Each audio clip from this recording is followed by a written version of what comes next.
Today's episode of the Tailosive Tech Podcast is sponsored by Surret Wallpapers, spelled S-U-R-E-T, Wallpapers, and they've sorted through thousands of images to deliver the most marvelous, high-quality wallpapers for each of you. Hand-picked and handmade wallpapers for iPhone and the iPad, and they also make stunning blurred wallpapers easily with their own built-in blur tool. Brand new wallpapers are coming frequently. Download now to get access to the infinite content. And once again, thank you for sponsoring this episode of the Tailosive Tech Podcast, Surret Wallpapers, S-U-R-E-T on the App Store. Welcome back to the Tailosive Tech Podcast, ladies and gentlemen. Today we got quite a full group of people. We've got our regulars, Nick and Randy. How's it going? Yo, yo, yo, yo. Hey. Thanks for coming back. Sorry we missed a week there. And we're also joined with our app developer, Ethan. How's it going? Hello. Thanks Good. for joining us. Good energy, Ethan. Good energy. Hashtag awkward intros. He has to compensate for Randy's over-the-top passion. Yeah. There you go. All three of you I need to have bring it down a bit. Well, we've got lots of stuff to talk about because we missed a week, so we apologize to the audio listeners who rely on this for their daily routine or something. Or Daily? or whatever. Weekly. This Whatever. is Yeah, a they weekly watch show. portions. Yeah, they listen Listen to to the portions. episode We 7 gave times. you guys a week to catch up because I was getting true. so many tweets of people like, hey, I'm on the Tesla episode. I'm like, oh, okay. So this was your week of catch up. So This was your catch catch-up up. episode.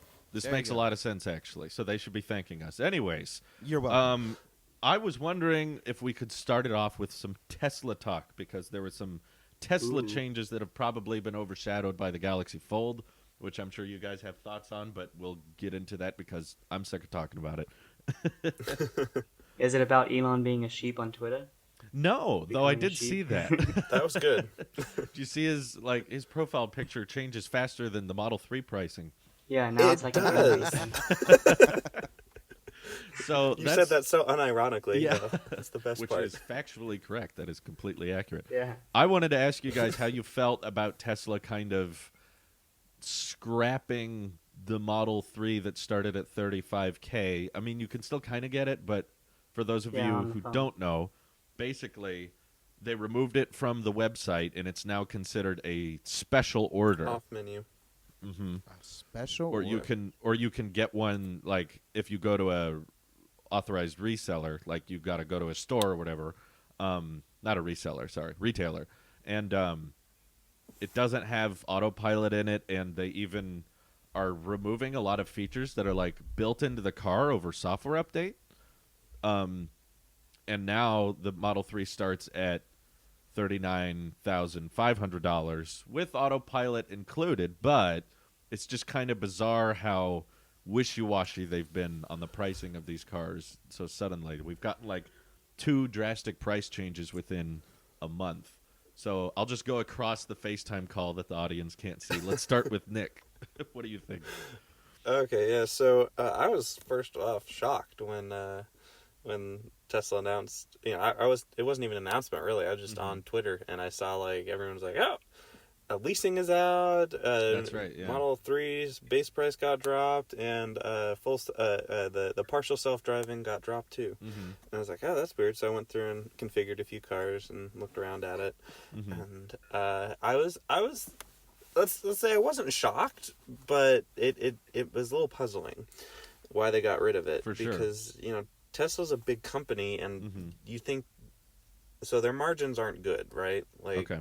every company survives on margins. It costs them maybe $34,500 to make one of these Model 3s, and they were selling them for $35,000, or you make up the numbers. Right. And their margins weren't enough. They were only making a little bit off of each car that they sold at that price point. And so I think they figured out pretty quick, because it was a very popular car. Right. Like everyone's like, "Oh, good, $35,000." And I think when they originally introduced the $35,000 one, they thought people would upgrade the autopilot and get Get all a the different paint job DLC. or whatever. Yeah, exactly. But everyone was just ordering black, basic $35,000 cars, Cheapest just like possible. Selling both their Exactly. old cars. Yeah. yeah. And so I think Tesla realized that pretty quick, and they're like, "Oh, well, we can't afford to do this." Yeah. And so that's why that plus option, the standard range plus, is, I think the standard range plus is probably a better deal out of the two. Sure. probably I would have gotten, because there's only another, I believe, 2,000 or 2,500 for leather seats, automatic heated seats. It was a much, instead of the cloth and whatever you had in the base model. Right. But It was a deal for was, the autopilot, for sure, because before it was it was $7,000 for total. Right. Before it was like a $3,000 extra to get the enhanced autopilot, and now definitely. they're just including it by default at an extra $2,000. So, I mean, a savings, but they're the ones who set the pricing in the first place. So, I'm kind of like, well, sort of, yeah, but I think probably in hindsight it would have been smarter for them to not release the 35K if they couldn't handle the volume that people were going to be ordering it. So what did you think, Randy? Yeah, I saw. Funny enough, yesterday I saw a base model black Model 3 on the road. Same. How basic! And I looked The at him, peasant and Tesla. he was all content. I can tell he didn't have the enhanced autopilot going on because he was manually in control on the freeway. Ew! was like- Ew! Peasant. But here's the thing, I don't speak poor. So, my only issue though about it is that, I agree with what you say, Nick. In the whole, they thought they were expecting more people to get the upgrade. Problem is, if you were just using 35K as the price tag, you got to own it. Like.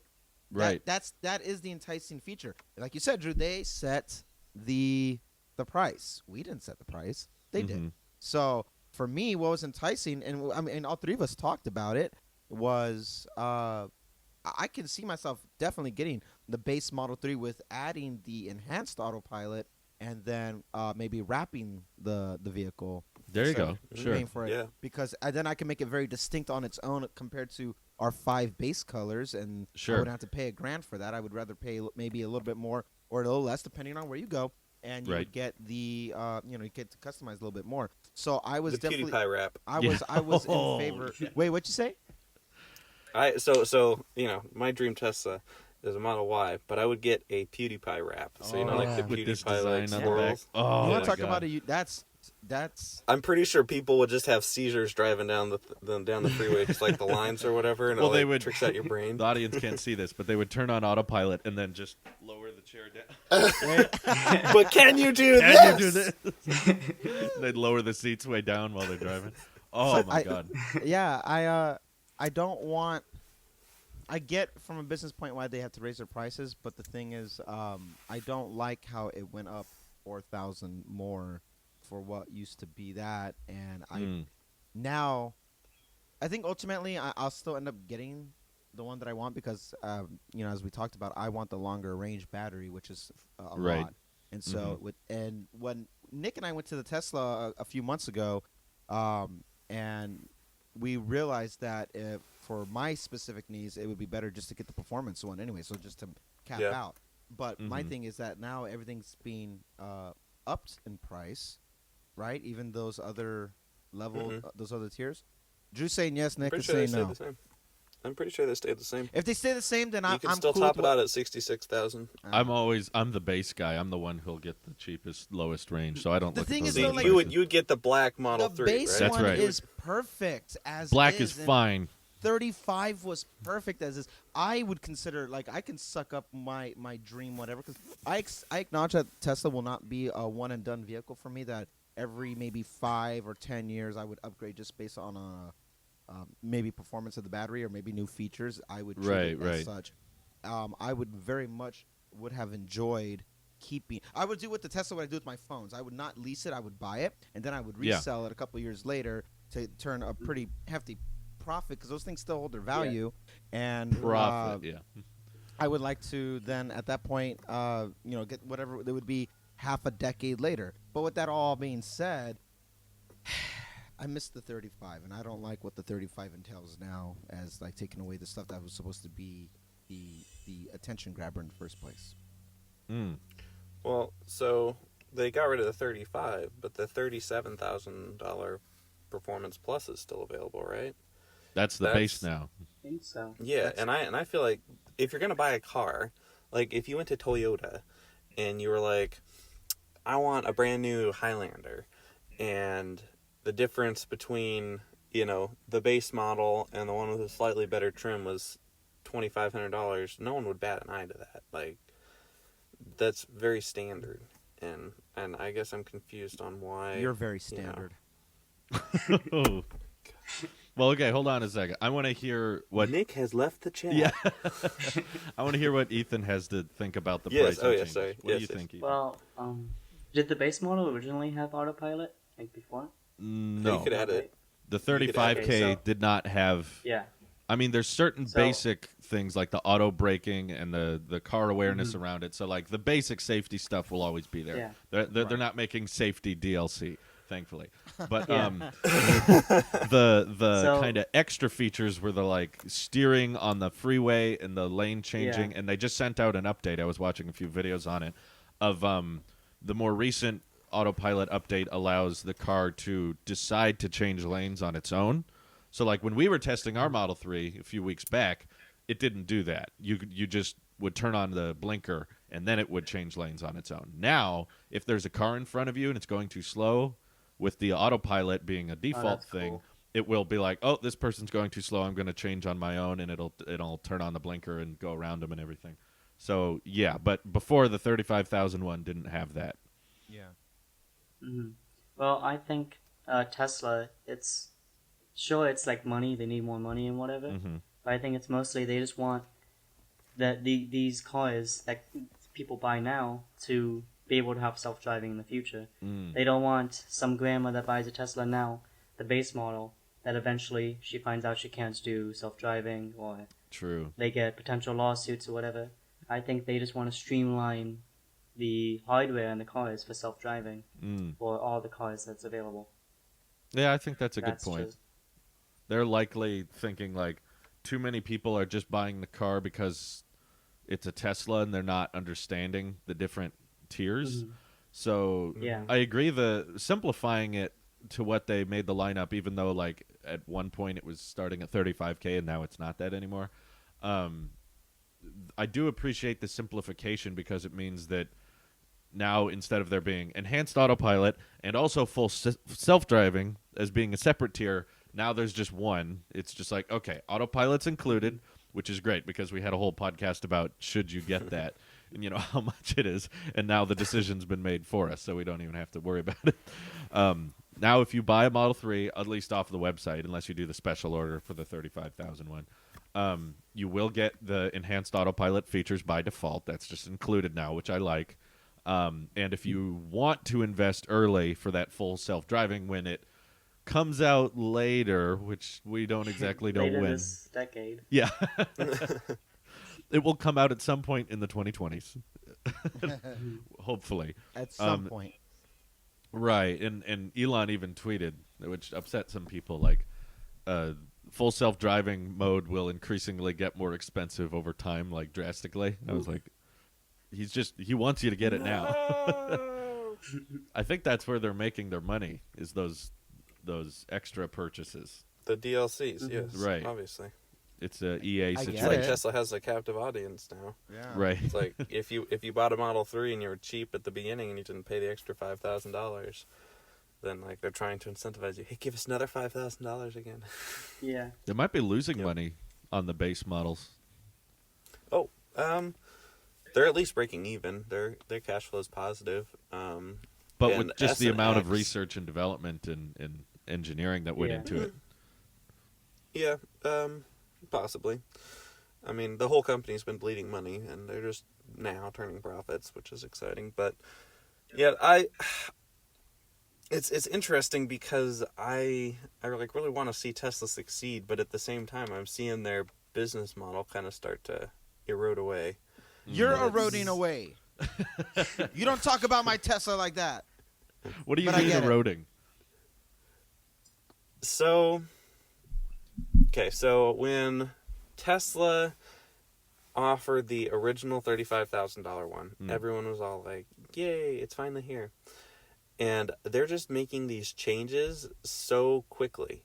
Yes. Like, December or like early January, like when we were talking and I was in Hawaii, like they just changed something. I don't remember what they had changed, but they changed something, and we were talking about it. It was news. And then in February, when they added the $30,000 one, it was news. And then they got rid of it last month, or a couple weeks ago, and it was news again. And it's just like they're changing so fast, and that is something that Tesla is good at, but that's not how the car industry works. Right. So could you imagine if you bought an iPhone XS Max day after launch day, and then 2 weeks later, Apple was like, "Oh, by the way, we forgot about this other model," or like, "We got rid of that one," or they change it up too much, which is good for them because they're able to be more efficient.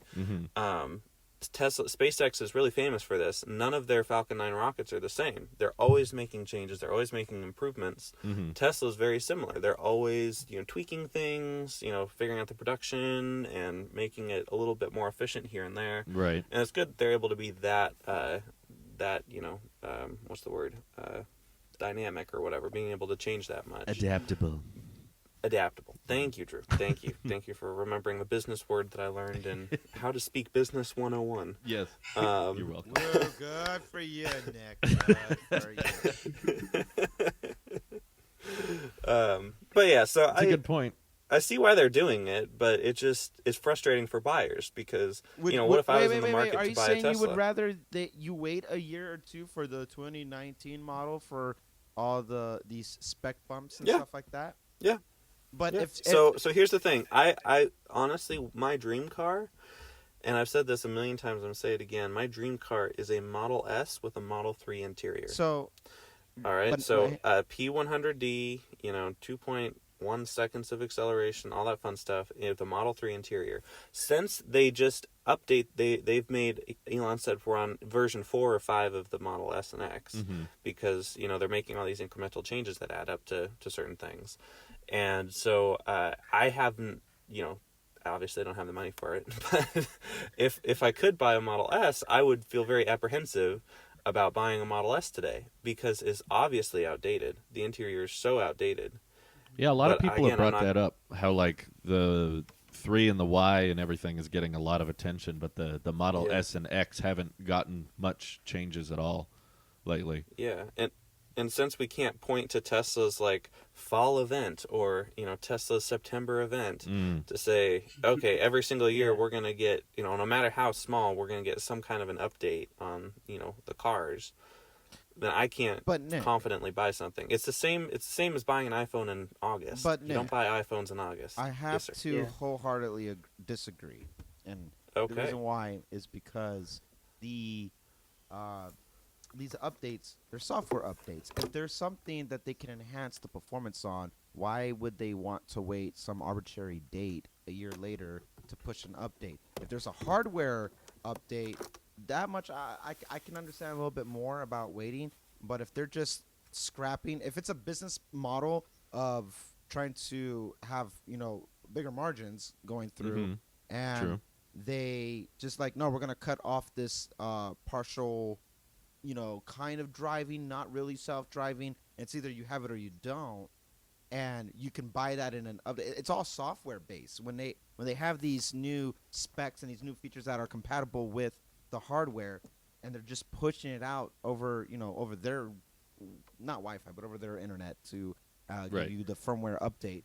I don't think they should wait some random date. Let's do it every summer event. They should do it when it's ready, because these are vehicles that's taking care of people's lives. That their whole point is safer driving. I think they should push it out as quickly as possible. And if that means they got to change pricing in the process, I get that. It's kind of a double-edged sword when you think about it a little bit, because I've seen a lot of people complain actually about their Model 3 purchase, not because the car is bad or anything, but because they found out, like, if they would have waited the 6 months, they could have gotten this or this range or this purchase for like $6,000 less than what they paid, because the pricing changes so much, which means that you don't necessarily have people that like hate that they bought their Tesla, but they have a lot of remorse of like, oh shoot, I don't know when the right time is to buy this car, because one time of the year it's this price, and I go, okay, cool, and then you buy it, and then 6 months later, what you just No, bought. you wake up the next morning and Elon tweets something. Yeah, you get a Not 6 Elon months. notification on your phone. Oh no, stop!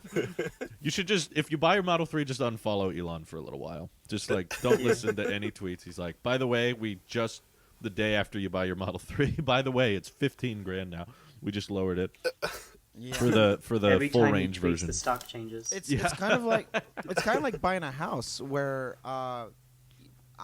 in the sense that don't look at it and compare your vehicle to other people's vehicles at the time of the purchase, because that's what the market was for the vehicle at the time of purchase. It might Yes. change a year or so later down the road, but we can all kick and scream like, man, I should have invested in real estate when the Morgan house had crashed about a decade ago. Oh, I should have bought a property then, or all these coulda, shouldas. I should have waited. The thing is, none of us know what's going to happen tomorrow, and maybe even Elon doesn't know what's going to happen tomorrow. Who knows? But No, he we probably should- doesn't. you buy your vehicle or your phone or your whatever at the what you are willing to pay today, and if you are okay with that purchase, own it for what. All right, yeah, I bought the iPhone SE 32 gigs, and then 6 months later they came out with the 64 gig SE for same price. Well, I saw the value of it being $399 back then for what it was, and so you kind of just, yeah, is there a better deal? Sure, but instead of kicking and complaining about man darn, you could just be happy for what it is. If you're willing to pay what the specs are today, have at it. And if the new changes for Tesla or for phones or whatever, if the new changes persuade you like, I don't think it's worth what it is now, then that's something you can consider. But I think look at it for what it is, that it's not $100, it's thousands of dollars, and we're all anybody would take out a loan for the most part. Don't do it though, but anyone would take out a loan instead of buying the cash out. I got that covered, Drew. I got you covered on that part, Drew. But Thank you. yeah, No, yeah, most but people, I think the annoyance people have is, for the most part, with our phones and our iPads and our MacBooks, we can predict when the next ones are coming out, and we can kind of find the ripe season, like produce to a certain extent, like apples. it's in season. Yeah, You know, we Apple can be like, season. once the new iPhones just come out, you can be like, you can buy this one and it'll be the latest one and it'll be that much for another 12 months, and that's pretty for sure. And people are used to, in the automotive industry, things not moving as quickly because not that much technology or software has ever influenced cars very much in the past. It's usually just, here's what our engine has figured out, miles per gallon. Here's what we've decided on, and the software has very little to do with the car experience. Whereas now that we're getting car companies like Tesla, where the software can drastically change so much, and the technology is so new, and they're constantly trying to stabilize and figure out what price points they need to fix in on. Like, we don't have a routine yet. We don't have a ripe season yet, and people aren't sure, like, so wait, when is the right time to get one? When is the time where it's going to be the most up-to-date for the longest and I'm not about to get ripped off? So everyone, I feel like, is getting cautious because it's like they need a new phone, but the next iPhone keynote is constantly 2 weeks away, and they don't know. Like, they're constantly afraid of getting ripped off at the last second, you know? Yeah. So that's why everyone's like, I don't know when to buy. I don't know what the routine is. And the Model S and the Model X haven't been touched barely in the past few years, where they're doing everything to the Model 3, and then the Model Y is also, like, I don't know what the buy season is, but I do think you're right, Randy. You kind of have to accept in the moment, accept what you can afford, what you can get, and try not to look at prices after you buy it. Yeah. But it's more fun to whine and complain about it on the internet. That's very true, Nick. That's a great point. What do you think, Ethan? I think that they should have some kind of better schedule, definitely. Yes. Somewhat like Apple's, Mhm. where they do keynote every few years. They don't need to do it annually, because I think that would be bad. Mm-hmm. But I think that people are still buying Teslas. It's not like they're going to just, no one's going to buy Teslas because they think they can be ripped off. Right. there's still it's changing, not drastically. I mean, it's still a lot of money that's changing, but it's not changing in the tens of thousands True. usually. And the design of the car is pretty focused and fixed in. And they still get software updates. They still get all these things for the next somewhat 10 years. We can't tell, but we know that if you buy a Model 3 now, it's going to be supported and can get self-driving eventually.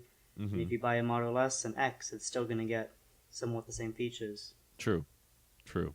So I don't think people should buy a Model S and X right now because it has been touched. But the Model 3, even if it changes in price, it's still like pretty good for the next few years. But, Oh, yeah. but people have been saying don't get a Model S or X since the Model 3 came out. Yeah. That's the problem. It's That's like, the sure, message. Unless you you can want- say Just don't don't get buy them. one, but like, That's it. oh my That's it. no. That's it. Just don't get them. Like, for me, I don't understand the point of the Model S anymore. I really don't. Like, having checked out one before, I had a distant family member who had, like, one of the early Model S's, like, when they were new. And Wow. I didn't get to drive in it or anything because I was pretty young at the time, and I didn't either. I didn't also know him very well, but still, he brought it to like some family gathering once, and we looked at it. And knowing the interior and the look of that car now versus now my extended experience with the Model 3, I'm just like, why would you get an S? The price point is so drastically. To me, it's like, what's a good comparison? I'm trying to think of an iPhone comparison here. Why would you get any Pixel ever? No, It's because the dated Model S is already. not comparable to a Pixel. I won't say that. I would just say like Galaxy S10 5G. No. what are what are two iPhones that are like really close together but not released at the same time? Like, okay, here's a good 10 example. and 10R. Yes, thank you, Ethan. The iPhone 10 from 2017 and the 10R. What if the iPhone 10 from 2017 was $2,000 and the iPhone 10R was still $750? Like that's how I look at the Model 3 and the Model S. Is True. like, okay, That's a good comparison. there are some things, yes, that the Model has over the 3. I give you that. They've got some performance enhancing, and they've got some. Some people may prefer that design, or you may like the extra speed. That's great, but we're talking like basically twice the price of this car that just came out, which it's a personal preference, but I think it looks better. I think the design is more minimal and clean, and I think the outside of it looks more futuristic, and the Model S just looks like a very basic sedan now, even though it's like a $80,000 car and it has all those cool features. So that's where I stand with the Model S right now. It's like I feel like the Model 3 was the ultimate cannibalizer of the Tesla lineup. It's like it makes the S so like Useless. not useful. Yeah, it's like the number of people that'll justify the S now, I'm sure, has drastically gone down hugely. If you're not a high-end which is why- YouTuber who, that's your YouTube car. Ooh, throwing shade. I'm Well, throwing look, mad look, we shade. need to get Marquez on this podcast. YouTubers that Gosh. intentionally pick the Model S over the 3 are probably the same YouTubers getting a Roadster. That's You it. know? Oh, That's it. oh, That's it. That's it. It is what it is. I mean, I want it to is. see. Yeah. I want to see if someone out there like doesn't want the Roadster, wants the Model S, but doesn't want the 3. Like, try to find me that person. Oh, I want the think they Roadster. really need to. Yeah, I think they really need to upgrade the Model X the most, Really? because I feel like, that one. I feel like there's a lot more, bigger families that need the bigger Yeah. space, the Yep. bigger, and that's a huge demographic. Those people that need to have a lot of people in a car, Soccer but moms. still get all the good features, all the Mhm. good stuff. SUVs are Like the one of the Model most Y. common, yeah. So, The Model Y kind of fixed that with 7 seats, Mhm. but it's No. still too small for most people. yeah, But it the is 7 seats in the way back more don't get affordable. anyone. Yeah. You know, like And it would be you can buy two model. So this is what I was gonna say. You can buy two Model Ys for less than you can buy one Model X. Yeah. less. Less, yes. Really? $39,000 Model Ys. I wanna check the site now. Hey, while you do that, I just gotta say, just a quick little side note. All three Yes. of you talking, I'm just watching Bubbles Yeah. compete for screen real estate, and it's just funny. I'm more important. Look at me. Yes, Yeah. two. Are you sure two? Yes, two.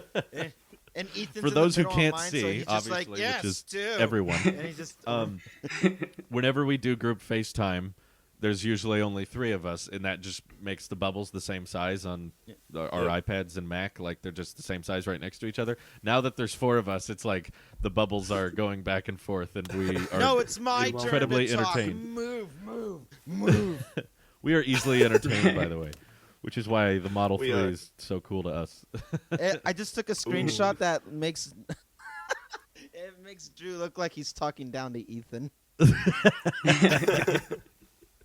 That's beautiful. Okay, so the base Model Y It's 39,000. is oh yeah, it will become 39,000. I guess you can't order Yeah. that one yet. Well, no, yeah, but so I'm talking base. So And you then- get two of those, right? Base Model X. Oh, they Right. changed the price. Oh no, it's not, no, there it is. So that was with the savings. 89,500 before 89.5. savings. Yeah. Yeah, so that's easily you can get Yep, 2 seven- SUVs. 78. Yeah. Yeah, I agree. The Model It's X almost is $11,000 cheaper to get 2 cars instead of one. it's the most expensive consumer car they make. Does that make sense? No. Oh, the Tesla makes. Yes. Consumer grade car. Like Yeah. people might buy the Model X and not be using it for, Top Gear episodes. oh. Someone is saucy today, Drew. I'm just saying the Roadster's ridiculous. That's all I'm What saying. are you just Yeah. saying? No, the Roadster is amazing. Oh, It's I want the amazing, but Roadster it's so it's bad. not it's not for like people who drive their cars like normally. It's for people who I would. Oh, I would. I would be that guy. I would be the guy going to the grocery store in the Roadster. Nick, I couldn't fit in it, and I couldn't get out of it because I totally don't fit in a Model I was going to 3. say, but I see how you fit in a Model 3. I do not. They need to make a Roadster SUV edition for you because No, absolutely, Nick. You're in timeout still. see, it's funny because no one else knows exactly what I look like sitting in a Model 3. Nick But when I is was- 5 when I was foot trying to- 26. Yes, 5 foot 5 26. That is an accurate measurement. The best way I 180 described centimeters. it is picture playing Bowser in Mario Kart. That's No, Nick. fitting a marshmallow inside of a Hot Wheel is a more accurate. Just, a big marshmallow. Oh boy! like what, Oh my god. yes, I need an SUV, folks. Yeah. It'll fit. No, I wish it could though. Yeah. Roadster's just for- Maybe Roadster Show has off. seats in the back, so maybe I'll just remove the front seat and I'll just sit in the back seat, and Yeah. I that'll have a fit me. different viewpoint of people who drive two-door vehicles. Uh-oh. Like Are they that's, less? it tells me a Less. lot about the personality. Let's just say that. You could only afford 2 doors on your 1986 let me guess. Honda. Is one of the adjectives pretentious? He's not saying To no. me, you got to sell people on the Tesla brand with functionality, not show off. And that is the epitome of. The whole Tesla brand started with show off. Oh, I know. What was like the original Roadster? they sold like 5 Roadsters, and that paid for like the 5! entire Oh Model my S. gosh! Oh my gosh! 5,000! Gosh! At $1 million apiece. Are you all right there, Nick? No, I'm having a stroke. I noticed. We should change topics now. We should. Hey, Okay, I so got a I was topic. actually thinking about this. Ethan has a topic. So with my Model Y, I really want the center screen to fold. Okay. Yes. Speaking of I was- folds, Nick, 7.2 You inches. were about to go off on your Model Y and have an aneurysm, so I was about to cut you off, and I was going to say, okay, great, moving on. But then you segued it. You Rene Ritchie Thank segued you. it into brilliant. but you know what else folds, Nick? Galaxies. So many galaxies. What was your We topic? love you, Ethan? Renee.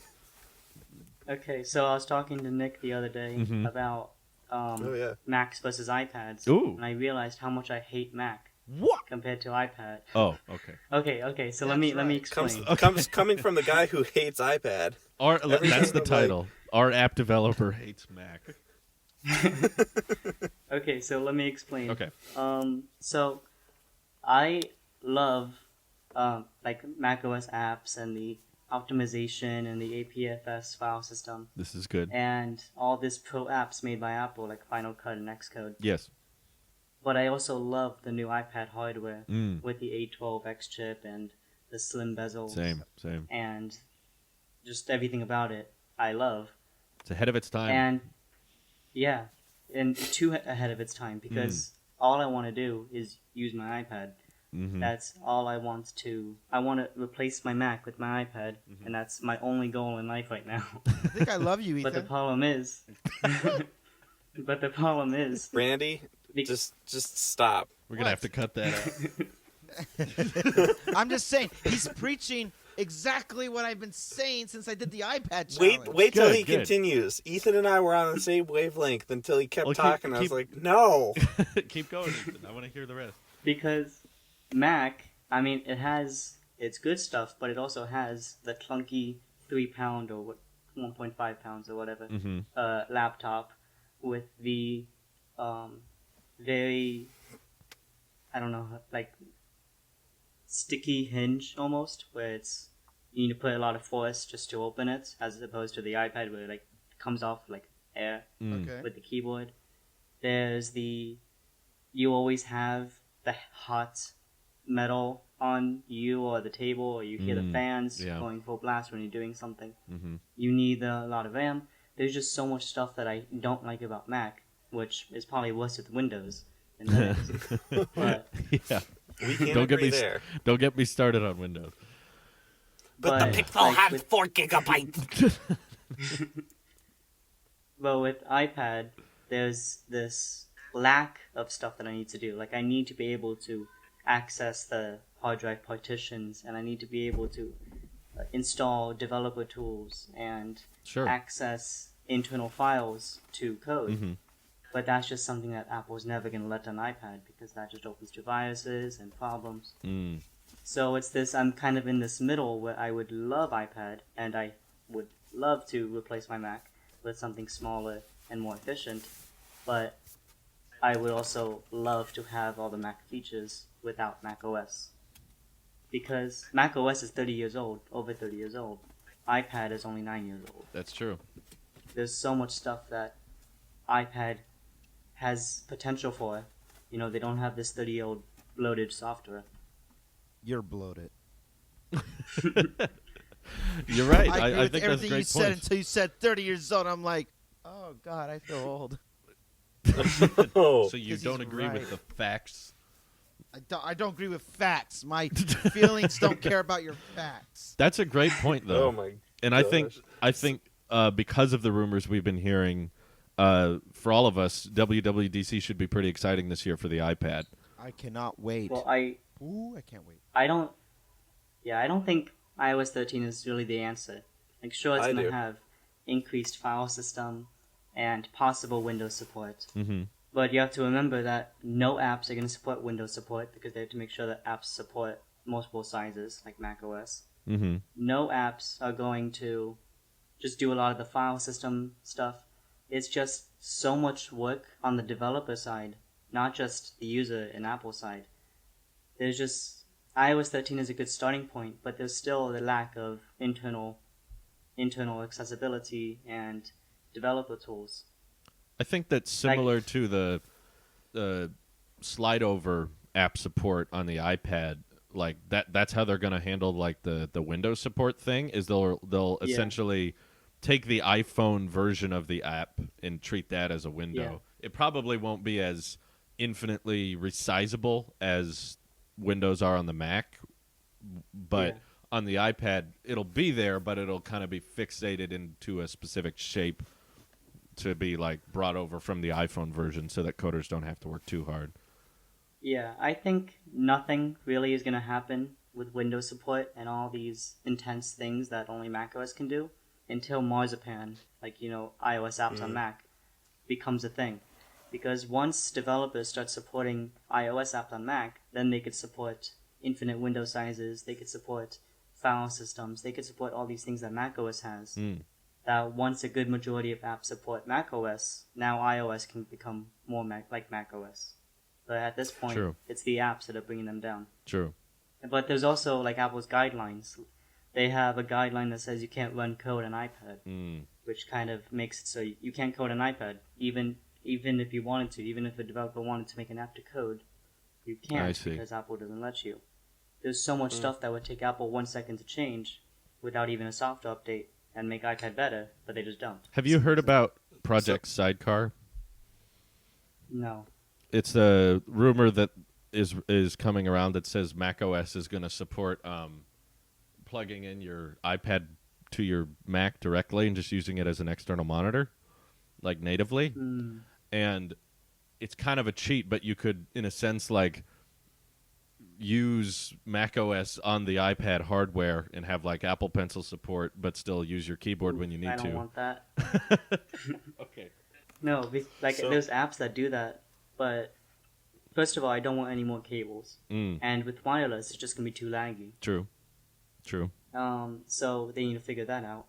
But then there's also macOS not supporting touch. Like, for 30 years, it never even knew about touch. So for all these tiny icons to now support touch, which we saw Windows do it, and they fail pretty bad. Oh, yeah. Big time. But the laptop's a touch screen. It's so much better than that Mac. It's a touch screen. What are Like, I've your thoughts, used Randy? apps that... Huh? It looked like you were No, I asked Nick preparing if he a was- I was response. asking. I am, but Ethan's not done. I was just asking Nick Okay. if he is if he was all right. So, like, I've used apps that turn my iPad into a macOS display, and sure, Apple could probably do it better, but there's still limitations within both OSs Yes. that will just ruin it. I mean, like the old iMacs used to be able to use an external to display, Right. and that works decently. But now you still have all these background processes on the Mac running. There's always going to be these little things that happen that's going to mess it up. True. There's never going to be a perfect solution for turning your iPad into turning something that shouldn't be external. That's You true. know, like, It's a compromise. I don't like that idea Yeah. at all. It's a They should be separated. it's a compromise. Yeah. So let me ask you this, Ethan, in regards to the whole going back to the iPad thing, and hating Mac OS, are you you're in favor of merging the two in a sense when they were talking No. about doing it? No. No. Just removing. I mean, I'm in macOS. favor of sharing features almost. Kind of like how, more of like how the new version of Xbox and the new version of Windows share a lot of the features together. Yeah. But I don't want Windows on Xbox, you know? No, I me want... I want... No one wants an Xbox. What are you talking about? Hey. I want my Everyone wants iPad... I mean, really what I want is a proper file system, developer tools, and mouse support. Which most people disagree with the last part, because iOS shouldn't support mouse until, again, Marzipan happens and you could put iOS on Mac. But I think with mouse support, like, when I close my laptop with an external monitor, it becomes a desktop. Yeah. I can't do that on my iPad, which is a big deal because I don't have a desktop. So when I use my laptop, I can just have my iPad as a desktop, but that just doesn't work. And I don't want to have like gorilla arms all day touching my iPad display. It just gets tiring. I want to be able to, even if it's like the Apple TV's focus engine, where you kind of just like swipe and be able to touch elements. It's just, there's so much holding me back that I need to slouch, I need to tap the display, and my hand is a lot slower than my finger on a trackpad. There's just, like when I was editing a video on the iPad, sure, it works fine, sure, it exports faster, sure, it does all these things, but there's still the slowness of me dragging my hand across the display, selecting the right spot, the lack of fine control, stuff like that. There's just a lot of stuff that iPad is being held back with. That So- we could easily add. I've been using iPad exclusively for almost 2 months now, something like that. I'm sure someone on the internet can calculate exactly how many days it's been to correct me. A long Which is time. fine. Why But would we yes. want to do that? for a good amount of time, I've been exclusively using iPad, and Mhm. every single time I think that iPad can't do something, I spend 5 minutes and I figure out how it works on iPad, and then I know how to do it on iPad. Like a zip file. I had to download a zip file from my school's website, open the zip file, and find a spreadsheet inside the zip file. I was like, oh, iOS can't download on Safari. Well, no. All you have to do is open it up in Safari and say save to files, and then it saves the zip file to files. I'm like, okay, cool. But it still can't open zip files. Mhm. Well, you click the preview button on the iPad, and it opens zip files. And so every time that I've come up with something like, oh, I bet my iPad can't do this, I find a way of doing it. It's not the way that you would do it on a Mac. Not at all. Mhm. Like, it's completely different, but you can still do it. You can get to But- the end result. You just have to change the way you do it. So my point is, iPad, the minimalism of iPad Apple should not add any of the complexity of macOS, like like a mouse, or maybe even compiling code. I could see a fair point why they wouldn't want to do that. It just adds to the complexity of iPad, and the point of iPad is to be simple, be super duper simple. And anytime they add complexity, it just adds to that. And I don't want Apple to do that. I like my iPad Yeah. as simple as possible, even though I have to learn new ways to do it. Go ahead. However, that's not what they're advertising. They're advertising the iPad Pro as a Pro iPad. They're advertising it for the prosumer. The I am user, a prosumer. You're a pro. Well, you could unzip a file, but you can't zip the file back. I don't There's need a to zip a one-way file. street for most of the When would Well- I ever need to zip a file? Someone's when like, you oh, need send to, me a zip like, when you file. send I would send them an a iCloud big link. file. Is what I do. I'd upload it to iCloud Well, via you can't the send iCloud. iCloud links a folder. Yes, I can. You? I'd Oh, put it you into do that, I'd then. put it. This is how I do it. I'd put it into an email draft. All 10 gigabytes, and I'd email it to them, and it would use a mail drop. Is I guess what that feature's called. Yes, everyone's making fun of Yeah. me. No, There no. are ways to No, do no, it. no, Like no, you no, think no, you no, can't no. zip a file. Drew and We're I making are fun. We're teasing making the back fun and of the. forth. We're making fun of the back and forth. Yes. Yeah. Yes. Because It's Like, good. I It's, I it's see a good both conversation. perspectives. I Yeah, understand both, and I could take both sides if I wanted to. But I'm trying to take a third. I'm trying to say No, this is already too here's the complicated. thing. Apple is marketing the iPad Pro as a pro device, and for a lot of people, it can be. For a lot of people, like Nick, it can replace everything a Mac can. And for a ton of people, like Ethan, it can't, because it's missing drastic features that the Mac has, and that's why I always say Apple's still making Macs. This isn't a Model S situation. This is Apple still updating the Mac. Apple's still updating MacBooks, and they're working on the modular Mac Pro, so they clearly like.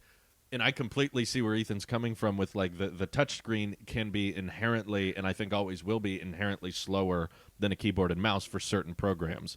There are workarounds. Like I used to run my entire YouTube channel on an iPad, and I did that for like half a year. And then I was growing my channel, and I wanted bigger and better things, and decided, okay, I need a Mac because it's faster, it's going to have more processing power, and it's going to have the software I need to do the higher end stuff. And I'm not saying that the iPad hasn't changed. Like it has drastically. They've made it faster. They're giving it more pro end software and hardware that I didn't have before. But now, like, let's say they start getting equal in regards to performance. The modular Mac Pro and the new iPad Pros, they've got equal CPU power. I know it's not going to happen, but like all of the Mac and iPad in regards to processing speed and stuff, they're the same. There's something about a mouse being a pointer on a display separate from a finger that you drag across a touch screen that like will always inherently be more efficient for things like coding and or things like video editing, where yes, you can do it on an iPad, but is it faster? Not quite. And it will be hard to test that until we have the day and age where like all the hardware is parallel in regards to performance. Yeah. We don't have that now. So the iMac Pro, the Mac Pro, the MacBook Pros, they all have kind of this advantage of way higher end CPUs and way more GPU, and they can be bigger. So the iPad will always have that disadvantage, is that it has to be, thin and light and portable. So I guess where my confusion comes from is like, are you suggesting, for Ethan are you suggesting they like start abandoning the Mac, stop updating Mac, and just start moving macOS features into a mode on the iPad so that when you want to, you can plug your iPad Pro into a monitor, Bluetooth connect a keyboard and mouse to it, and then use that as your Mac because it has all the power. And then when you're on the go, unplug the iPad and then use it in iOS form, and it kind of just becomes one device for the different functions. Well, I don't think Apple is going to go with like the Samsung DeX where it becomes a desktop. Yeah, that's kind of what it I is. would Yeah. love. It would be cool. Mhm. I don't think Apple would do that. Mm-hmm. I think in the next 10 years or so, Mac is going to be more like iOS, and iOS is going to be more like Mac. Yes. In which I think the 12-inch MacBook would be awesome if it could fold back. Well, not fold the display, but like have the keyboard go behind it Fold. and have a touchscreen. We're not there Because- yet, Ethan. With with Marzipan, Mm-hmm.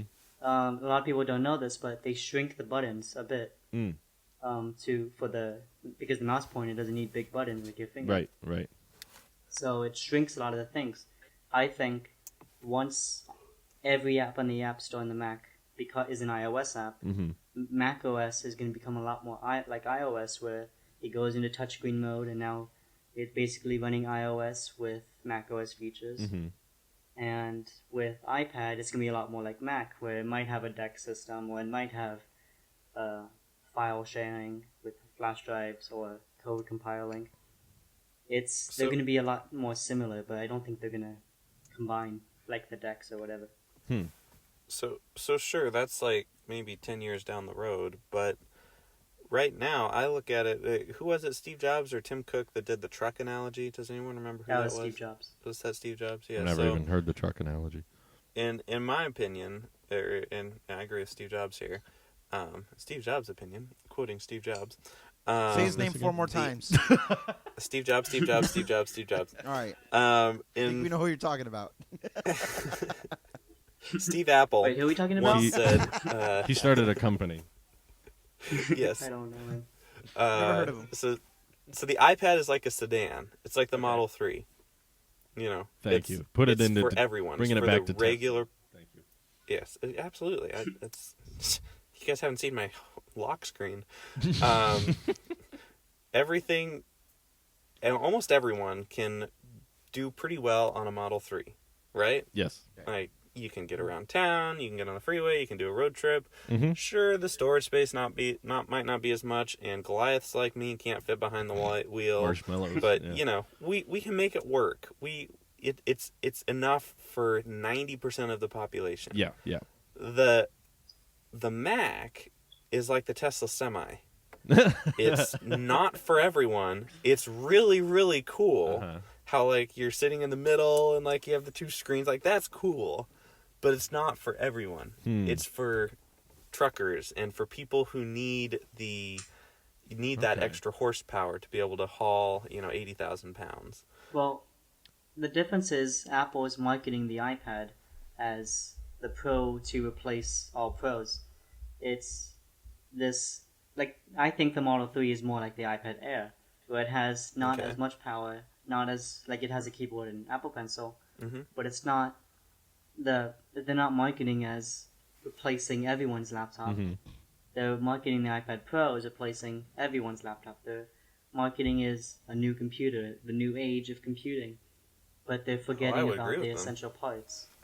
Because iPad Air is the new age of computing for someone's mom or a school. But the iPad Pro is the new age of computing for the potential of programmers and video editors and all these things. At least that's what they're trying to show it as. They edited a whole ad on iPad. Right. Mm-hmm. But they didn't show how much time they wasted doing it on iPad compared to doing it on Mac. They didn't show how much. They advertise it as something that could replace your Mac, but not. But they're hiding the fact that it can't. Well, I don't think it's exactly hidden because they announced a new MacBook the same day they announced a new iPad. Like Yeah. it's kind of still, I think, in that adoption process of can it replace most people's laptops? Yes, but not everyone's. They're still taking that mindset of like the Mac has a role. We're not canceling the Mac, and we still have a future. That maybe think a little bit more broadly than just iPad Air, iPad Pro. Think iOS and macOS, because in regards to operating system, iPad Pro, iPad Air, they all can do the same thing. It's just a matter of what bells and whistles the iPad Pro is equipped with. And Pro's just kind of how they justify the higher price, because it has ProMotion display, which maybe professionals would appreciate, but everyday people wouldn't notice, or Face ID, which is much more convenient, but a lot of people can get by with the Touch ID sensor. So it's all kind of bells and whistles really that make the difference. The software is the same on both, whereas I can see the comparison being made. It's funny that Steve Jobs talked about the Tesla Semi before it came out, but the Semi, I can see what you're going for. That was Elon Tesla. Yeah, Elon Tesla. I can see the comparison though of like most people will get by with the Model 3, and Tesla's not marketing the Model 3 as if they're marketing it as this is your next car, this is the next great car you're going to have. But for someone who like works at a ranch and needs to haul equipment, then no, that's not the answer. But like that's where I would draw the comparison, is like Tesla saying the Model 3 is going to be good for everyone, and this is the more mainstream car. Yes, there are people who it's not good for. There are audiences that don't qualify for it or can't really take advantage of the Model 3's features because they need their car to do X, Y, Z, and that's not what everyone else is doing ABC. So that's kind of how I see Apple handling Mac right now, is they're like, we've got all these years and years of development on the Mac side, but we think iOS is like the future, and that's why we're adapting everything for that. But we admit and we acknowledge the fact that we can't bring everything over to the iPad yet, or maybe ever, just because of the fundamental designs of the products being different. But we're going to keep doing both, basically, which is probably the smart way to handle it, because that's what Tesla's doing. They're working on the pickup truck for those customers who need XYZ, and they're working on the Semi, but also they're putting a lot of efforts towards the 3, the Y, and that's how I would kind of compare it to iOS and macOS, is like, pros need this. Some people can get by with this. In fact, the majority of people, I think, can get by with iOS. Like, the majority of what people use their laptops for can be done on iPad. Like, back before the iPad was a thing, laptops, like, probably primary use was, like, email, watching videos, and just, like, Facebook. Social media, yeah. Before the iPad was, like, a mainstream thing. So that's the bulk of it. And they've covered that. In fact, lots of people can do their actual work stuff, like Nick does, on the iPad. And at the same time, though, there is that demographic that's closer to Ethan that we cannot switch completely over. It's not possible. So they're just trying to cater to both, I guess, is what I'm saying. But the Ethan, problem is I want it. Yeah. I want an iPad that could do everything. That's the issue. I think the iPad So Pro... here's my solution. All right. Okay. We're looking at it wrong. We need different accounts. We need a developer account. The Apple Watch is everything. We're going to move to the Apple Watch. It does, Yeah. Edit videos on WatchOS. Everything, code like everything's this. We're voice bringing command. Xcode to the wrist. There you go. This is the final OS right here. AirPlay it to a monitor. The final frontier. That's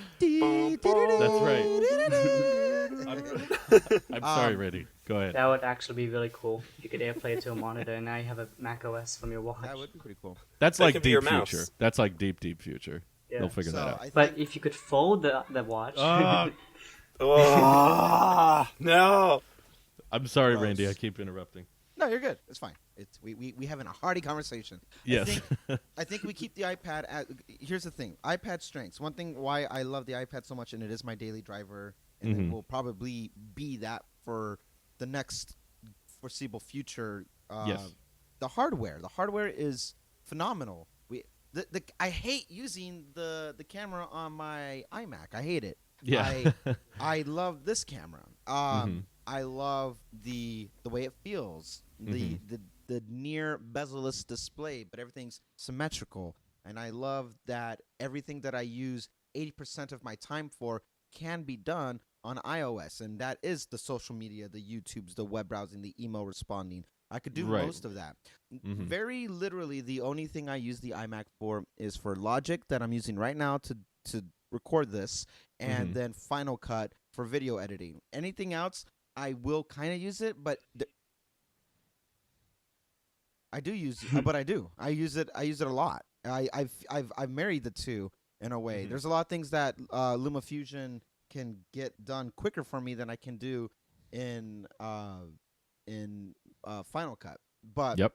But I'm going on a tangent. The point is that I like the hardware that the iPad provides, and now that we have USB-C involved and it's at play, I think it's all about utilizing the hardware to its max potential, and that's where I think iOS 13 will at least lay the foundation for going forward. But I think if we were to ever have a full-fledged transition away from macOS to iOS, and I'm talking specifically with the iPad, to have some type of developer account where you can log in, where basically you have multiple accounts like you would on macOS, and you can load your profile, and this one gives you root access, so to say, to the device, and you're able to do a little bit more further heavier use of it. I can't go into I don't know the specifics on how to keep it from being corrupted and affecting the rest of the device, or pushing out malware of any kind, but the idea of using the iPad to develop its own apps, where it becomes full sentient at that point, right? It's basically self-aware. The iPad's building its own apps, right? You could make iPad apps systems. on the iPad. That'd be kind of dope. So I think we just got to be able to break down that little the wall, because macOS is built off of Linux, and Kind of. It's a variation. I shouldn't say, you're the expert. It's a variant. It's a variant. Yes. And Sure. and it's built now for it to be how it is like this. Same way that we can get to the root access of iPad for iOS, and we get behind its Linux equivalent, and we are able to get into those types of like deep grind coding and everything in between for that. I think we would be if you were able to have that type of capability with a developer account, and you can build off of it from there. I think that would be one more step, if not like maybe the final step, to closing out the bridge between iPad and iMac or MacBook or whatever Mac equivalent for it, with the exception of using no, actually, no, there wouldn't even be an exception. You wouldn't need it for anything. My personal exception is that I want the pro applications of Final Cut or Logic on the iPad. I can't do my music. I can't do my audio engineering on the iPad. I've tried. It's not where it needs to be in a professional environment yet. But Have you seen the John Morrison video on it? Yeah. That audio guy did miracles with the iPad. I paid attention, and then I went to that guy's channel and I watched his work. It's like, this guy's pretty good. With that said, he's using some workarounds and some tricks, much like what Nick was saying with his own workarounds of doing the Mac equivalent. Gotcha. And I don't mind it, but it's not efficient for me. And now when I talk about the convenience of time, it's much easier for me to plug in my cable here into my preamp that goes into it, and I can't do that with the iPad. It makes it more difficult. So that little mini setup, I can do 90% of my music. Whoop, drop the iPad. I could do 90% using this the right problem here. with the iPad. Yeah. But doing this and that's all I need for the most part. But if I can't plug in for the piano thanks for or showing for all the the mic audio or for listeners anything who else. definitely I'm I'm talking, sure they feel like Nick! No, We what's up? see- I get it. I get what you're saying. What's up, Nick? I was just teasing you. Oh, okay. Well, I'm gonna leave now. Thank you. Have a nice day. Bye. Bye. But one last thing. Wait, don't you One mean one more thing? So I just want to, like with iPad Pro, it's hardware. If you compare that to an iPad Air or the last generation iPad Pro, the only thing that's similar is the OS. Yes. Pretty much. Yes. The only thing that's keeping the iPad Pro as an iPad is the OS. Mm-hmm. And if there was like a fifth operating system, you know, watchOS, tvOS, macOS, iOS, and then padOS or whatever, which I hate the idea of another operating system, Mm-hmm. especially as a developer. But if there was like a fork, as they call it, of iOS, and made it where you could fit 5 icons on the home screen horizontally, or just have these developer features that are specifically for iPad Pro, which the reason macOS doesn't have viruses is because of its low market share. Yeah. You know? Yeah. There's only 30% of all computers are Mac or something like that. Yep. Lucky us. But the iPad, the iPad Pro is quite similar. You know, most people have the iPad 6th generation. Most people have the iPad Air. Most people have the iPad 2. Mm-hmm. Yep. You know, the iPad Pro itself, that market share is a lot smaller. So if they were to open up iPad specifically for that OS, that wouldn't do any damage because of its low market share.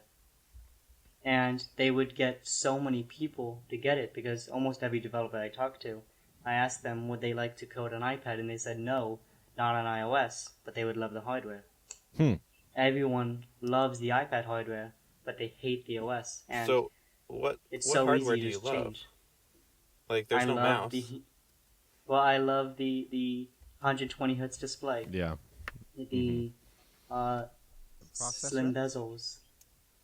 Yeah, the processor, the no fan, the camera, the Okay, but USB Type C. Mm-hmm. I would feel like of anyone, you would not love this smart keyboard setup that we all have going on here. I don't, for Well, the Like record. it's one I'm of not my in the keyboard game. Okay, Miss The out. only separate reason yourself. the only reason I get that keyboard is because the smart connector. Yeah, which that's no the only other reason why I keyboard got it supports. too. And the smart connector is convenient enough to make up for all the downsides of the smart keyboard. Because Yeah, I was but looking at Bridge before, and Bridge has like the Mac looking case, and it's nice and everything, but it's Bluetooth. And at the end of the day, I had a Bluetooth keyboard once upon a time, and like it was such a pain to switch it off every time you're done, and then switch it back on every time you wanted it, and then Yeah. sometimes it wouldn't pair, and you had to go in the settings, and just like ugh. Did my finger I hurt do- really bad? Why? I don't know. It's just so Well- much questions. It does fold, so Okay. there's that. I guess it's okay. Yeah, we still need to talk about that. Gosh. What? It's only been the entire news cycle all month. 4 days now.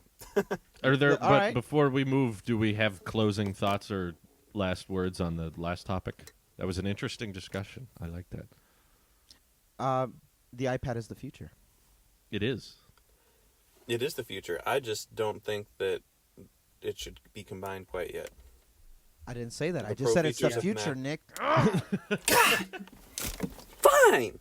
I just want it to be the future now. Yes, I can understand that. I can. That's why follow you get a both. Tesla! Stop yelling. Because it's so easy for it to just happen You're now, scaring me, but Nick. Apple is just holding off for some reason. There's big companies with big customer bases can't change things too drastically. I wanted to. I wanted to let me- remove the headphone jack on the 5S, and that didn't happen. And I also wanted the 2017 MacBooks to have touchscreen keyboards and not physical keys. And they got to move slow because people move slow, you know, like the masses. Yeah. The My question turn. is how- Introducing gonna ha- Tailosive hardware. I'm gonna the help only you. place you can get. I'm gonna help you with the next Oh, segue. Ready? You know what? Also, I wanted to see, Drew. I wanted What to was see that? devices that were flat in the screen that didn't inevitably fold. Speaking of fold, brilliant. Oh. Well, everyone knows my thoughts on this. I think we should just have an open panel where all three of you talk about the fold at the same time over each other. Okay, so I It's garbage. It's garbage. It's daring, but it's garbage. I want one, but I don't You want Okay. one? Ethan, you want What? one? want one. So I want What? an iOS one. That's me out of Okay, That we're would going be to delete this interesting. entire podcast. We can't have this. like Let's go I across want the a other way. 6 We'll start with Ethan and we'll go. Okay. that way. Okay, so I want a 6.5-inch iPhone XS Okay. that could unfold into a, I don't know what the size would be, iPad mini or whatever, iPad, but only if it means there's no camera when it's unfolded. That way there's no notch or whatever. So you want the Huawei method? And no, Oh. I don't want it to be exposed at all times. Oh, okay. You know, I'd be fine with the front 10s Max version to be the front panel to be filled with scratches. You know, I wouldn't like it, but like, Well, the Fold's gonna if be that's gonna take all the the Fold's full of scratches anyway. yeah, well, as long as the middle display, the inside display is fine. But I think the idea of having a tablet, like even if there was no display in the front, you know, just a microphone for phone calls, as long as I could just fold up my tablet like I could my wallet or whatever, and put it in my pocket, and take it out, watch a video, go on Twitter, because chances are I don't need to have my phone on that tiny display pretty much ever. The only time I need that is for phone calls, quick text messages, which my watch can handle. That's true. So, if I'd gladly get a foldable tablet, not a foldable phone, a tablet, if it means there's no crease, it's made out of, which Apple made a patent, well, it wasn't Apple, it was another company that Apple is teamed with, where they made glass so thin that it folds, but it cracks when you drop it instantly. Yeah. Okay. But if they're on the track where they can make a foldable glass, and if they could do that, even if there was no camera on the front, even if there was no Face ID, even as long as it's just a tablet that could fit in my pocket, that's all I want. Because the iPad Mini barely fits in my pocket. Okay, You said Randy. get rid of the bezel on the Mini. Yeah. Go ahead. Randy. Yeah. Where does Randy turn? stand? Oh. Yes. On Fold, I don't see a function for it. I don't. I thought about like when we first was seeing all the hype for it a week or so ago. I was like, oh, put that function on an iPad, and then you got a purpose for it. But I also disagree. I disagree with that now. I don't see any use of it more than a gimmick, like having curved edges on a Galaxy S device, because I don't want to put my iPad in my pocket, because then what I'm trying to say is I want the power of the iPad in my iPhone. And so if the convenience is putting it in my pocket, then unfolding it for the screen real estate, for me personally, I just don't see a practical use of me putting such screen real estate or power in my pocket as the one device. If it was something where if we're trying to minimize the amount of things that we carry on our persons, then it would. It's something that going at it by folding a device, a phone or an iPad or whatever, folding it. I don't see it very practical. What I see practical is extending certain features, like to the wrist or to the eyewear or to whatever the next wearable device would be, and that's my Fold substitute. I don't get it. I get that it's cool and it's new, and the closest argument I would give it is that it'd make a great Nintendo DS replace. You know, like, oh, there you go. It's a game, and you get the screen real estate for a game, and you're playing whatever. I just don't feel like it's something as a consumer. I just don't. I'm not about it. I'm not a fan of it. Okay, so here are my thoughts. Ready? Here we go. Tesla. Breathe in. I Long want a breath foldable in. car. I think the foldable future is coming. I think it will be interesting in 5 years when, we actually have glass and, all these little things have been worked out. My big problem comes from the fact that Samsung made it feel like it was today, the future was now, but it isn't. And so just in all this drama. So my problem is the drama. Oh, okay. Like the phone itself and also the fact that Samsung released the phone. But, I totally agree. 5 years, whenever they figure out the folding iPhone into an iPad mini, I'd be totally on board with that. I'd be the first person to get that. I would stand in line for that. Okay. But what I don't like is the fact that Samsung was like, they needed to be first. They needed to be first so bad that they released not even a beta product, not even an alpha product. It was like a negative product. It was so expensive, so unfinished. So expensive. They had a screen. See, exactly. Renee, if you do listen to this, we do love you. We love you, Renee. We love you so much. Congrats on 100K. So many Yes, subscribers. So many subscribers. So many views. We need to finish. Okay. Yeah. So anyway, I don't like the fact that all the YouTubers got paid to, or had the product early so that they, had a positive impression on it. Could you imagine though? I don't if, think they were paid. Lou from Unbox Therapy had something. Like I don't know. Maybe the fact that the iPhone 10 was more expensive. He made like 8 videos on that. How like it wasn't worth it. Is it worth as much as the OnePlus 5T or whatever that was? No, it's not. But like the Samsung Galaxy Fold, it's a good phone. I really like it. Sure, the screen doesn't work, but it's a really good phone.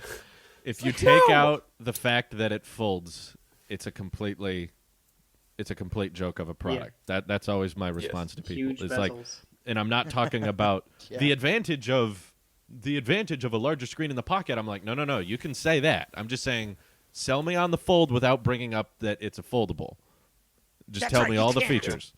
It fits in your pocket. It's a 7.3-inch display. It's plastic. There's a crease. It's incredibly fragile. The Verge uploaded their review after 4 days of using it, and it's already got scratches on the inside because of that plastic. You can't put a screen protector on. You can't take a screen protector off. And physics... The case they give you is ugly. Yeah. Physics deny, I think, the practicality of foldables. And I disagree with Nick and Ethan. I don't think it's the future. I don't think that one day it'll be ready. I don't think that we're going to figure out how to make it. Welcome to the right side of the argument, Drew. I don't think... So that Samsung video, remember that Samsung, 2014 or something? Yeah, They yeah, did a yeah, little yeah. product demo I video remember with that. everything folding. Mhm. I think that's cool. I would love to see that.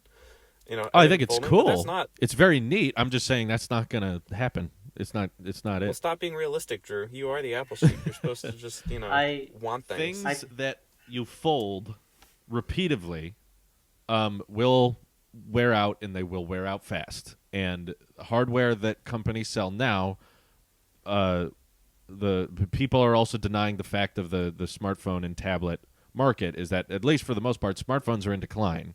And tablets, for a long time, were in decline. Or stabilizing. What's that? It's like stabilizing. Yeah. It's not They're going up. trying to find a new average, but at the moment they're falling. And tablets were falling for a long time until Apple made the budget iPad. That was how they changed the tablet market. Was they made it reachable, they made it affordable, and there are fundamental physics that you can't ignore. Whether or not you figure out how to fold glass or make glass thin or you make plastic durable, things that you repeatedly do that over and over again, like paper folds, paper creases. Paper is not something you buy one piece of and then use for 2 years. Paper is used like once, We're talking about technology that I don't know how you use your paper, Drew. That's how I use my paper. I use the same piece of paper for 3 years.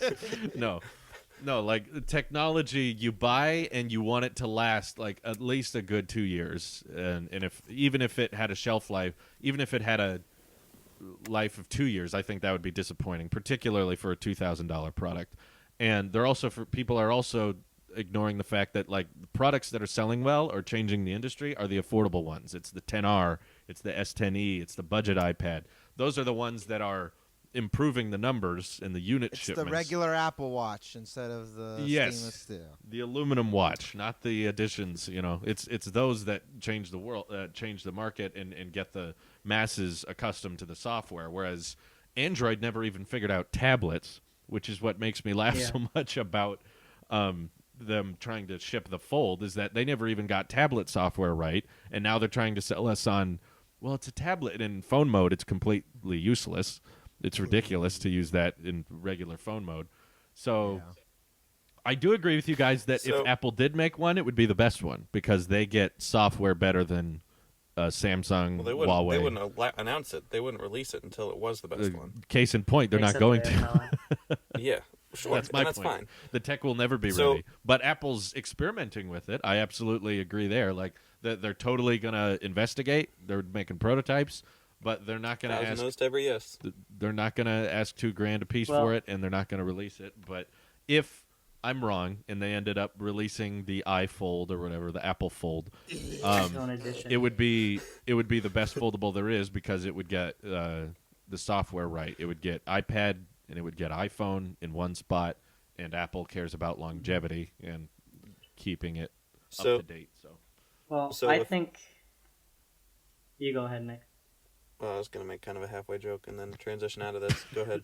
Okay, so I think that people are gonna look in foldables, but they're not gonna realize that that glasses are gonna become better than foldables faster. Exactly. You know, we're gonna get to a point Yes. where foldables are halfway there, but now you take out your phone and it's already 12 inches. You're going to have AR all over the place by the time foldables are figured out. If you somehow find a way to consistently crease and fold something back and forth like that, by the time that technology is far away. I'm just confirming it now. Like that tech is not ready. But the tech that's up and coming that would be even bigger than, a 7.3-inch display that can fit in your pocket is holograms that can go anywhere. You know, that's. I can't wait for macOS with AR glasses. Yeah, just being able to add extra monitors wherever.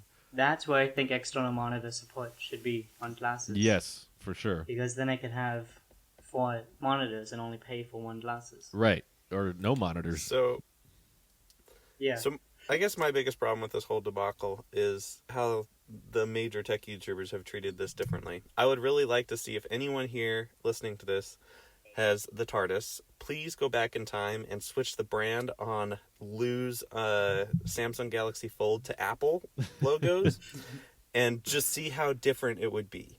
Because, like, there's this aura, because Samsung has this, I'm going to call it a relationship, but in all actuality, we know that it has given certain YouTubers exclusive access to stuff so that they say more positive things about their product, even though they're complete garbage.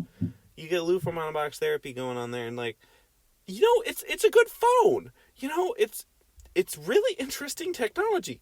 If it was Apple, he would be through the roof. We'd have to get out like a flipper and like peel him off the ceiling because he would be stuck up there permanently. He's got, he would never come down. I think the main point people are bringing up is the hypocrisy, because he uploaded a video on his second channel saying that if Apple did this, he would have praised it. He has no brand loyalty, he has no bias. But no, please. Like, we've seen examples. We're not basing this off of you like the Fold because you're no, we're saying you don't like the Fold because this is how you treated the 10S. This is how you treated AirPods. This is how you treat the Apple Pencil. This is how you treat, like, this whole track record of products that were first generation, were criticized fairly, and suddenly when Samsung does something that we know for a fact everyone would flip out about if it was on an Apple product, because people flip out about, like, his biggest video is about how he could bend an iPhone 6 with his bare hands. And then these devices right these devices start falling apart by themselves, and it's like, well, and he openly said on his video that he's babying it. Yeah, but the Galaxy Fold can charge without tapping the screen, so it wins at that. There you go. Well, I'm excited for mine. I can't wait to see if mine breaks. Are you gonna even touch it? If I had a $2,000 phone shipped to my door that was like fall apart if you looked at it sideways, I would just leave it in the box. Well, Samsung's apologetic. I might get a free phone out of this, so we'll find out. Nice. Like, True. When the Note 7 thing happened, they promised everyone discounts and stuff like that. So we'll find out. I'm excited to see how it goes, though. Anyways, maybe all the airlines will be like, you cannot fly with your Fold. Yeah, not because it explodes, just because it's stupid. But we got to wrap up, peeps. So thank you all for coming together for this podcast. It was fun. I enjoyed chatting with y'all. Air power's dead. Thank you. Yeah. Oh, we forgot to mention it. And the Pixel sucks. And the Pixel sucks. There, we're all covered. Oh, also, yeah, we're good. I thought Renee brought up a great point in his video that Apple didn't ship AirPower with a warning label on it that said "use in a freezer." You know, no, they just didn't release it. That's the fundamental difference there. That is a fundamental difference. Yeah. All right. Well, thank you guys, and All we right. will check back with y'all next week. Have a good day. Bye. Bye. Bye. Bye. Today's episode of the Tailosive Tech Podcast is sponsored by Surret Wallpapers, spelled S-U-R-E-T, wallpapers, and they've sorted through thousands of images to deliver the most marvelous, high-quality wallpapers for each of you. Hand-picked and handmade wallpapers for iPhone and the iPad, and they also make stunning blurred wallpapers easily with their own built-in blur tool. Brand new wallpapers are coming frequently. Download now to get access to the infinite content. And once again, thank you for sponsoring this episode of the Tailosive Tech Podcast, Surret Wallpapers, S-U-R-E-T on the App Store.